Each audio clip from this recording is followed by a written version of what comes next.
और इसी के साथ अब आगे है चैप्टर नंबर 6 जो है स्टोरीज। जी हाँ, इस चैप्टर में हम सीखेंगे कि किस तरीके से स्टोरीज से लोगों को इन्फ्लुएंस किया जा सकता है। तो यहाँ पर हम आपको एक फेमस नर्स की स्टोरी बता रहे हैं जो कि एक हॉस्पिटल के आईसीयू में न्यू बॉर्न बेबीज की देखभाल करती थी। तो एक बार जब वो अपने काम के दौरान एक बेबी का ध्यान रख रही थी तो अचानक उसने देखा कि बेबी का कलर ब्लू पड़ गया है, जिसका सीधा सा मतलब यही था कि उसे सांस लेने में काफी परेशानी हो रही थी और ये ब्रीदिंग प्रॉब्लम का एक बहुत ही कॉमन सिम्टम होता है। तो उस नर्स ने क्या किया ना, तुरंत डॉक्टर को बुलाया और डॉक्टर ने लंग्स ट्रीटमेंट के लिए स्टैंडर्ड प्रोसीजर शुरू कर दिया। तभी अचानक उस नर्स को पहले का एक सेम केस याद आया जिसमें सिम्टम्स सेम थे लेकिन लंग्स की नहीं बल्कि हार्ट की प्रॉब्लम थी। तो नर्स ने देखा कि वो डॉक्टर उस बेबी के हार्ट के बजाय लंग्स का ट्रीटमेंट कर रहा था।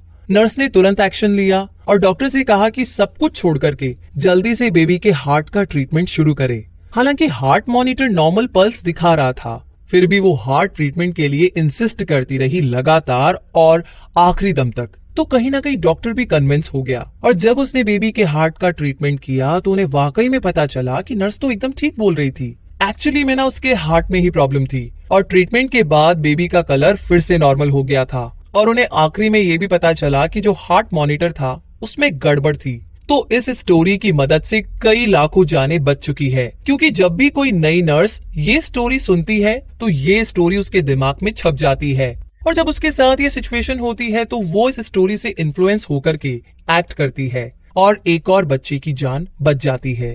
तो कहने का मतलब ये है कि समरी के कंक्लूजन में आपने सक्सेस के 6 प्रिंसिपल सीखे। बस ट्रिक यही है कि अपना मैसेज इतना इजी रखिए कि वो आसानी से अब्सॉर्ब हो सके और सबको समझ में आ जाए, और आपको इसे अनएक्सपेक्टेड रखना है ताकि लोग आपके मैसेज को अटेंशन दे। आपको इसे कॉन्क्रीट बनाना है ताकि लोगों को आपका मैसेज हमेशा याद रहे।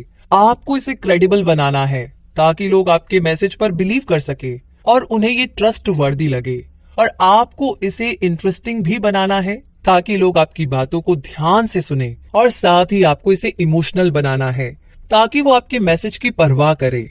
और फाइनली लोगों को अपने मैसेज पर एक्ट करवाना चाहते हैं तो आपको उन्हें एक स्टोरी सुनानी पड़ेगी। तो दोस्तों, इसी के साथ ये ऑडियो बुक समरी यहीं पर खत्म होती है। आपको ये समरी कैसी लगी और अगले हफ्ते आप कौन सी समरी को सुनना चाहेंगे? तो सुनते रहिए, शेयर करते रहिए